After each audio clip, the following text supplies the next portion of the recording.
direct 50, on entre pendant une décennie en gros dans la phase où se développe d'un seul coup la recherche en didactique et en pédagogie des langues étrangères.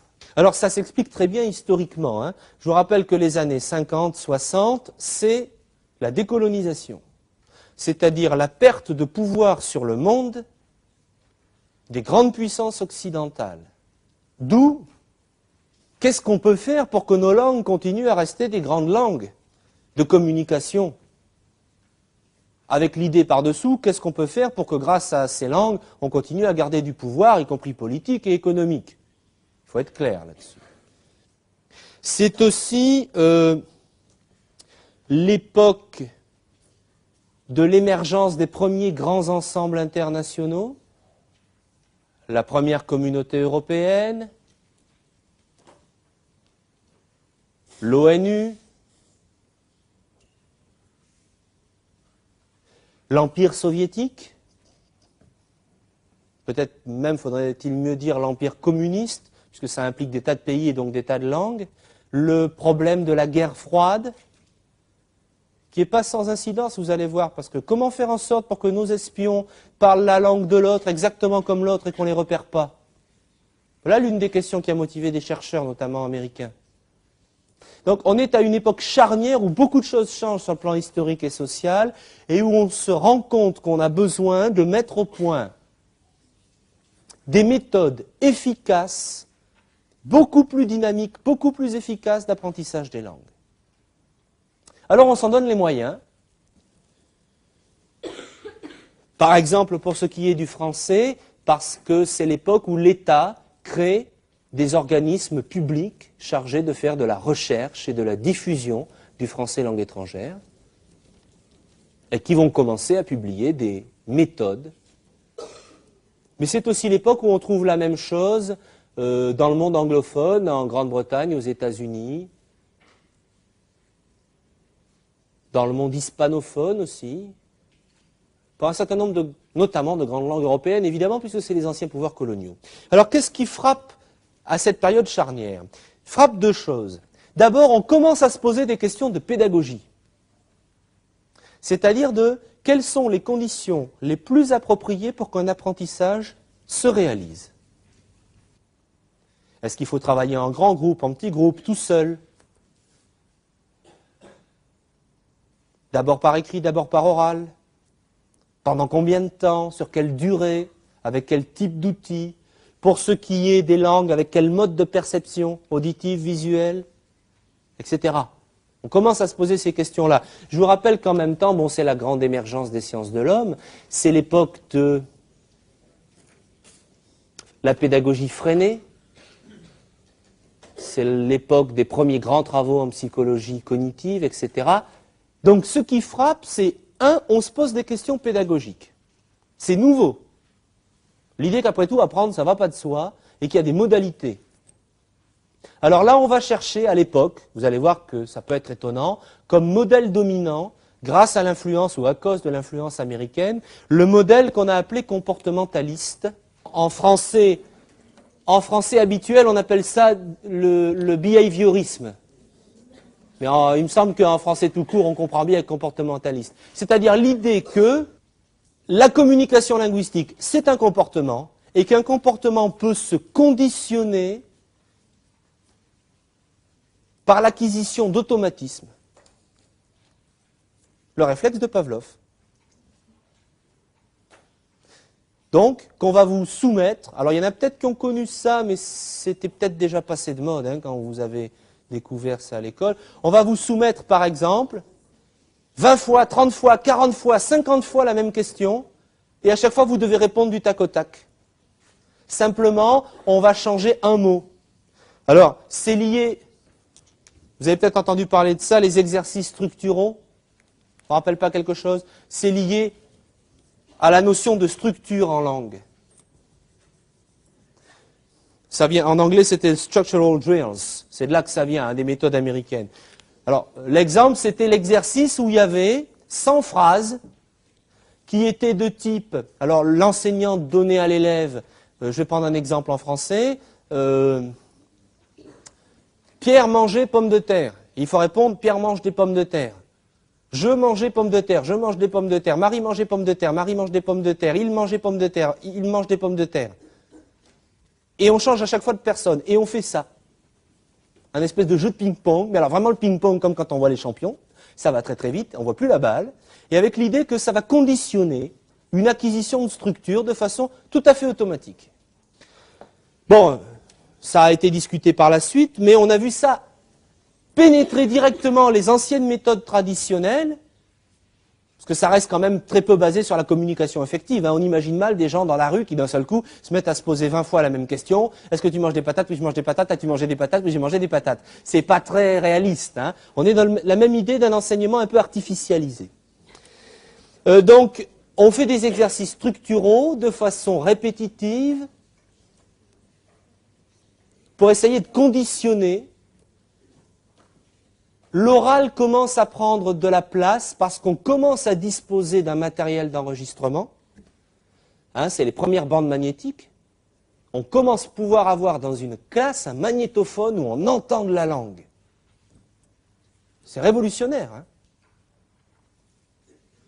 À ça doit s'ajouter le fait que c'est l'époque où on invente les laboratoires de langue, puisqu'on peut enregistrer de la langue. Ces fameux laboratoires de langue, où là aussi on va conditionner les gens à répéter des sons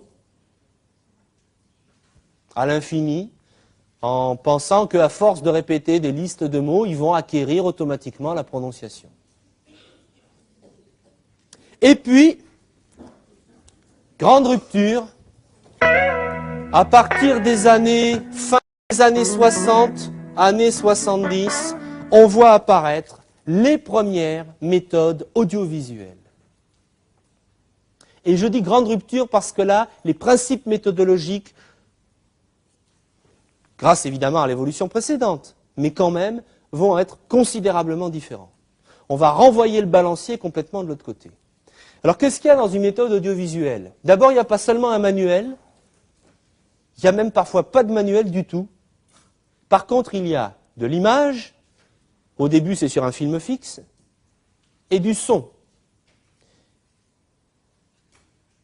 Ça veut dire qu'on accorde la primauté à l'oral, alors que jusque-là on accordait la primauté à l'écrit. Ça fait un sacré changement. La langue, c'est fait pour être entendue et parlée. Alors que jusque-là, on se disait, bah, la langue, c'est avant tout de l'écrit. Les éléments linguistiques que les gens entendent sont des dialogues en situation de vie quotidienne. Au début, un petit peu artificiel, et puis très rapidement, on arrive à produire des scénarios qui tiennent debout. Ça aussi, c'est radicalement nouveau, parce que jusque-là, c'est d'ailleurs ce qu'on va voir dans la méthode qu'on va étudier la semaine prochaine, qui est une méthode traditionnelle, il n'y avait jamais des gens qui dialoguaient. Il y avait éventuellement une voix, et à coup sûr un texte qui vous disait « Ceci est un crayon ». Qu'est-ce que c'est? Ceci est un crayon. Si vous répondez c'est un crayon, vous avez faux déjà. Et surtout pas un crayon, parce qu'il faut faire des phrases complètes. On n'est pas du tout dans une communication réaliste, on était dans des énoncés artificiels. Là non, on a du dialogue, c'est quelqu'un qui rentre dans une pièce et qui dit bonjour, ça va, je m'appelle machin, qu'est-ce que vous faites ici? Ben tiens, je viens boire un coup. On commence à avoir de la vraie conversation, de la vie quotidienne. Alors, regardez ce que ça implique. Ça implique aussi qu'on est en train de remettre en question la norme linguistique. On n'enseigne plus de la belle langue littéraire standard, grammaticale, on enseigne du parler quotidien. On est évidemment en méthode directe, alors là, à coup sûr, hein, c'est-à-dire l'idée c'est le bain linguistique, l'apprentissage par immersion.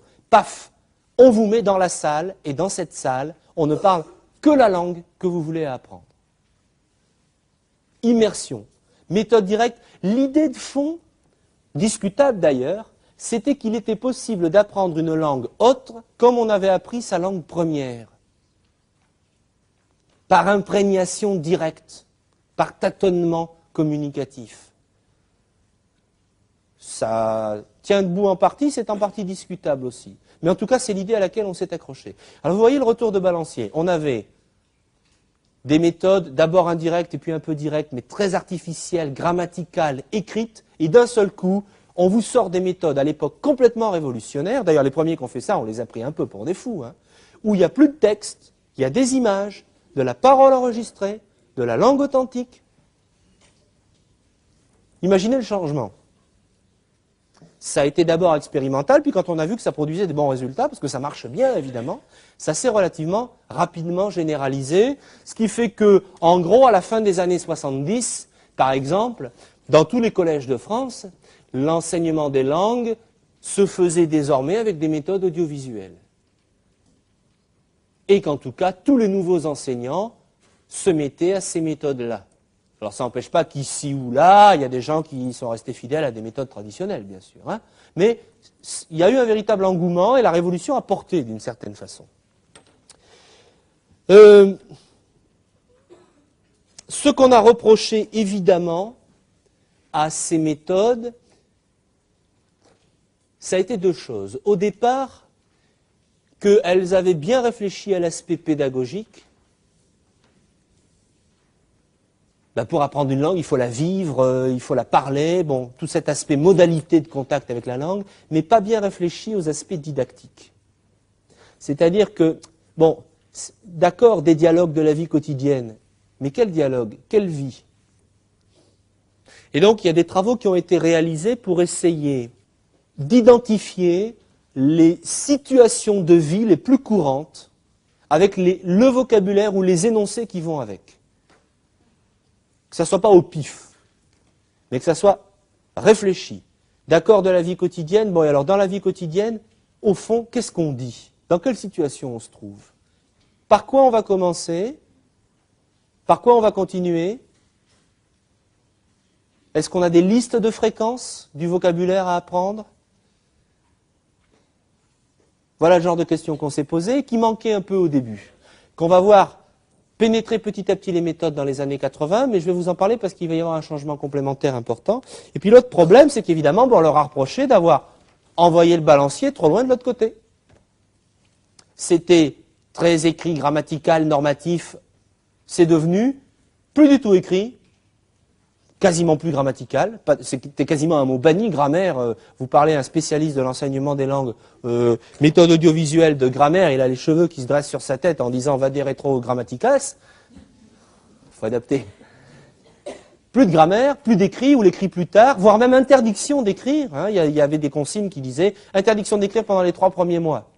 Bon, il y a peut-être des gens, ça pouvait les aider quand même et ça manquait, donc on a dit on va recentrer un peu le balancier.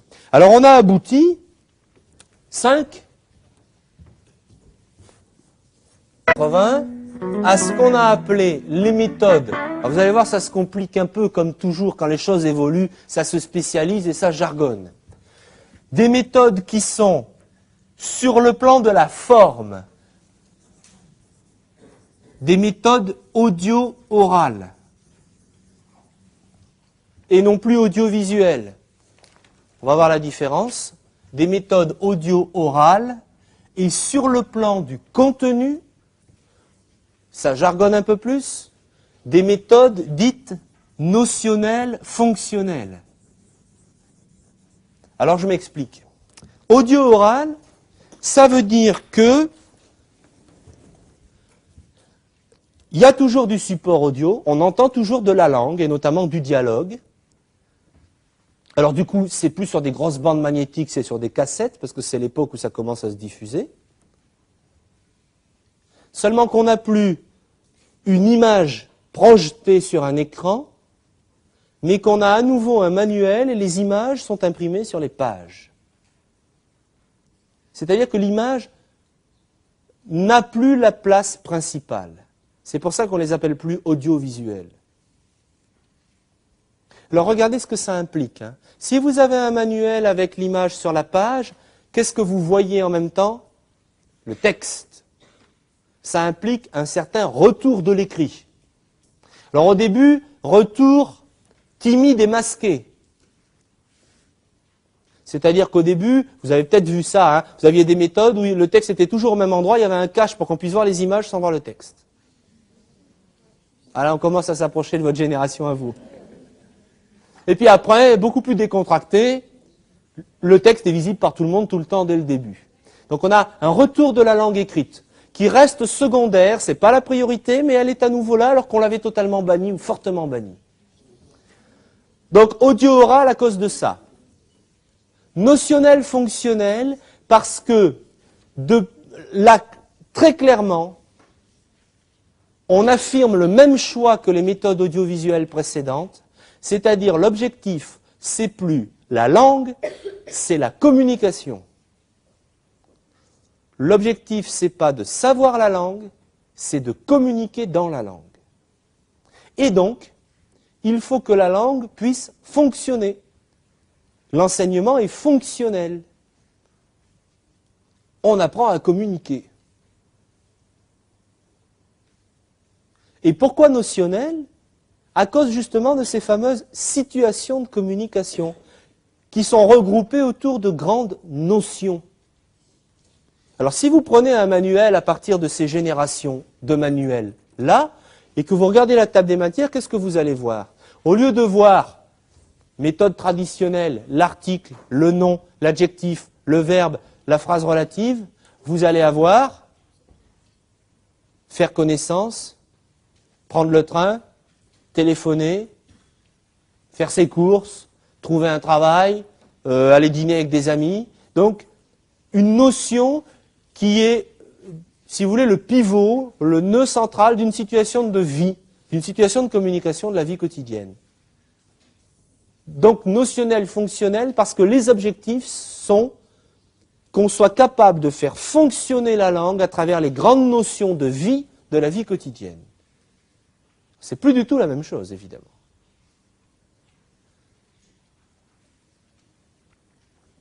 Seulement, comme on a réintroduit l'écrit, le manuel, on voit réapparaître aussi un peu de grammaire, un peu plus de structure, d'une certaine façon, une approche didactique un peu plus rationalisée.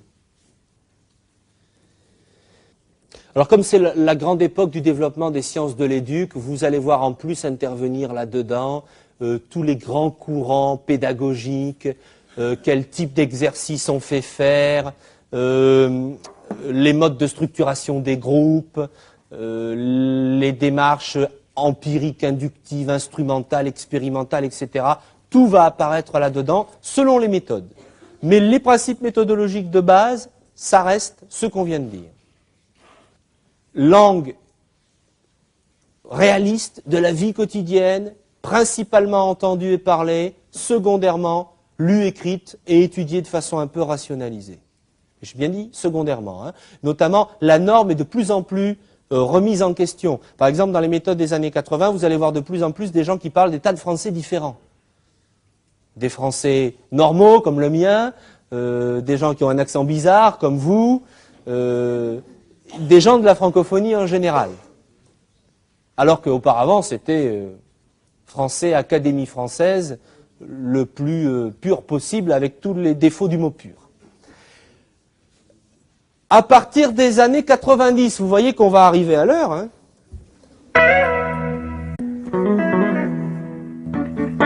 À partir des années 90, il y a un certain nombre de changements qui apparaissent dans les méthodologies, mais sans remettre en question ce choix fondamental. Simplement, il va y avoir des aménagements. Ça va rester très majoritairement, je vous parle des nouvelles méthodes qui apparaissent, évidemment, de la méthodologie audio-orale, communicative, active, directe, comme précédemment. Si vous voulez, à partir du moment où la grande rupture a été faite avec les méthodes audiovisuelles, l'idée que ce qu'on enseigne, c'est de la communication vécue, est un acquis sur lequel plus personne ne revient. Un bon exemple, hein, dans les instructions officielles d'enseignement des langues vivantes au collège, puisque c'est quand même là que ça se fait au départ, qui sont pas vraiment des modèles d'innovation d'habitude, hein, les instructions officielles de l'éducation nationale. Depuis les années 76, c'est clair, c'est tout le temps objectif communicatif. Alors on vous met quand même de la grammaire parce que l'école se traîne un tel passé qu'elle ne peut pas s'en débarrasser comme ça, mais c'est objectif communicatif, de toute façon. Hein. Aujourd'hui, un enseignant qui, sortant de l'IUFM, irait faire un cours de grammaire, premier cours de l'année à ses élèves en, on va prendre une langue que vous êtes susceptibles tous d'enseigner, par exemple le japonais. Vous prenez premier cours aujourd'hui, la structure du groupe nominal en japonais, il se fait fusiller par l'inspecteur. C'est fini. Ça va être, premier cours, on se dit bonjour en japonais. On entre en communication. Ça, c'est exigé partout. Donc c'est un acquis sur lequel plus personne ne revient, pour l'instant en tout cas. Par contre, là, il va y avoir des petits changements, mais ils sont en train de faire leur chemin et je me demande s'ils ne vont pas devenir des grands changements, parce que on arrive à la fin des années 90, là, hein, aujourd'hui, puis on arrive bientôt à 12h15 aussi. C'est qu'on voit, apparaître de plus en plus ce qu'on appelle des méthodes ciblées. C'est-à-dire qu'au lieu de faire une méthode qui est bonne pour tout le monde, on fait des méthodes qui sont valables pour un public donné ayant des objectifs donnés.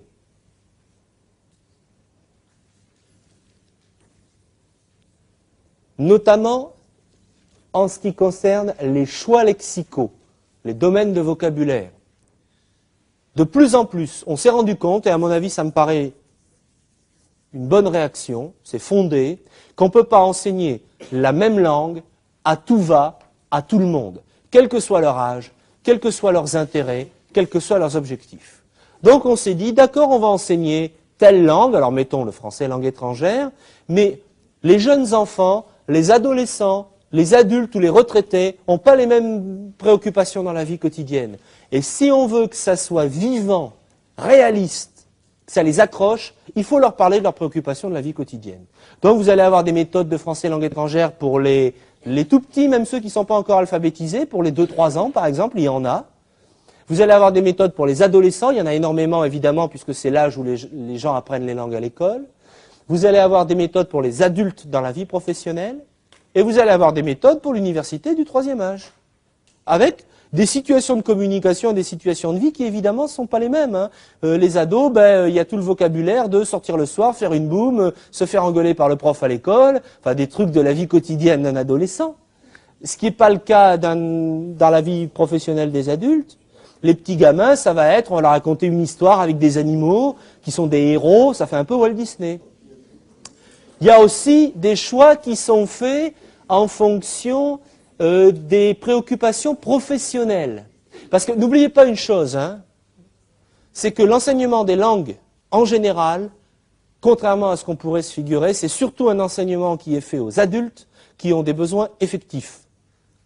Sur Terre, la plupart des enseignements de langue qui se font, et notamment les plus efficaces, ceux qui marchent bien, sont ceux qui sont faits à des groupes d'adultes ayant des besoins professionnels, ou des besoins sociaux en général. Je pense par exemple aux travailleurs migrants. Il ne faudrait pas focaliser sur 6e, 5e, 4e, 3e. Hein. Ça, c'est relativement minoritaire. Donc, on va faire des méthodes pour, par exemple, des gens qui ont telle langue au départ. Tiens, ça va avoir des retombées. Par exemple, on va faire des méthodes de français langue étrangère pour anglophones, pour hispanophones, pour arabophones, pour, là c'est un peu plus globalisé, asiatiques, Asie du Sud-Est, par exemple. On va faire des méthodes ciblées sur des champs professionnels. Le français langue étrangère, du tourisme, du secrétariat, de la médecine, pour des gens qui ont besoin de parler français dans ces situations-là. Donc, première modification, on cible. Deuxième modification, on réintroduit, je l'ai un peu fait sentir, de la méthode indirecte. Ah, alors là, c'est plus radical, c'est plus fondamental. C'est-à-dire que on a à nouveau le droit d'utiliser une autre langue que la langue cible dans la classe. Et vous avez des méthodes où on va donner dès le début aux élèves, par exemple, les questions qu'il faut poser pour obtenir des traductions. De type, comment est-ce qu'on dit j'en sais rien moi, peine en français. Et on leur apprend ça dès le début pour leur donner des outils d'acquisition de la langue. Alors que dans les méthodes directes, c'était absolument honni ce genre de choses-là. On va faire distinguer des langues aux gens. On en voit plein dans les méthodes actuellement. Les gamins, en 6e et même en 5e, au début, on leur fait entendre. Alors ils viennent par exemple suivre le cours d'anglais. Ils ont dès les premières pages de l'anglais, de l'espagnol, du portugais, je ne sais pas moi, de l'arabe et puis de l'inouï. Allez, je prends un exemple un peu exotique. On leur fait écouter puis on leur fait reconnaître les langues pour que ça soit contrastif. Alors ça, introduire d'autres langues, c'est de la méthode indirecte. Éventuellement, on va leur faire des exercices du type « Comment est-ce que tu dirais en… » Alors, moi je vous le dis dans un manuel que j'ai vu récemment, c'est un manuel d'anglais. « Comment est-ce que tu dirais en anglais que tu es fatigué et que tu vas te coucher ?» Ça, c'est de la méthode indirecte, puisqu'on leur pose la question en français dans un livre d'anglais. Vous voyez, on réintroduit de la méthode indirecte. Bon, c'est pas forcément idiot, ça se discute aussi. L'idée qu'après tout, la langue qu'ont les gens, ça peut être une ressource, pas une mauvaise idée. Et puis, dernière caractéristique, donc j'ai dit ciblé, indirect. Et dernière caractéristique très importante, on la voit en pleine expansion actuellement, c'est le fait que ce sont des méthodes dites interculturelles. C'est-à-dire des méthodes qui ont pour ambition de favoriser la rencontre entre les peuples, entre les cultures, de développer la bienveillance, la tolérance, toutes sortes de grandes valeurs comme ça. Justement là où se crispent les différences, des gens qui parlent des langues différentes, au départ on peut imaginer que c'est vraiment la situation conflictuelle la plus forte, la situation frontale. Et justement on essaye de les dédramatiser pour que les gens apprennent justement la rencontre entre les cultures. Alors ça devient banal d'avoir par exemple dans les méthodes de langue des situations où vous avez notamment dans les grandes langues occidentales des locuteurs qui sont des travailleurs immigrés. Vous prenez une méthode d'anglais, aujourd'hui, si vous n'avez pas un Pakistanais dans un coin, c'est bien rare. Vous prenez une méthode de français, vous allez avoir un français qui est noir ou un français qui est d'origine maghrébine. Et on essaye de faire se diversifier la langue. On essaye de faire se rencontrer. Qu'est-ce qu'on a de commun? Vous venez apprendre le français? Ben voilà ce qu'on mange. Qu'est-ce que vous mangez? Ah ben tiens, on mange aussi la même chose, mais parfois pas la même chose. On essaye de créer des échanges entre les cultures, et donc ça implique une modification du contenu. C'est que c'est plus seulement la langue qui est visée, c'est la langue et de plus en plus fortement le mode de vie qui va avec. Il y en avait déjà, mais là il y en a de plus en plus. Et puis, mais on verra ça plus tard, et vous avez d'autres cours pour l'étudier, on voit apparaître des méthodes qui s'appuient sur ce qu'on appelle les nouvelles technologies. En tout cas, des supports méthodologiques.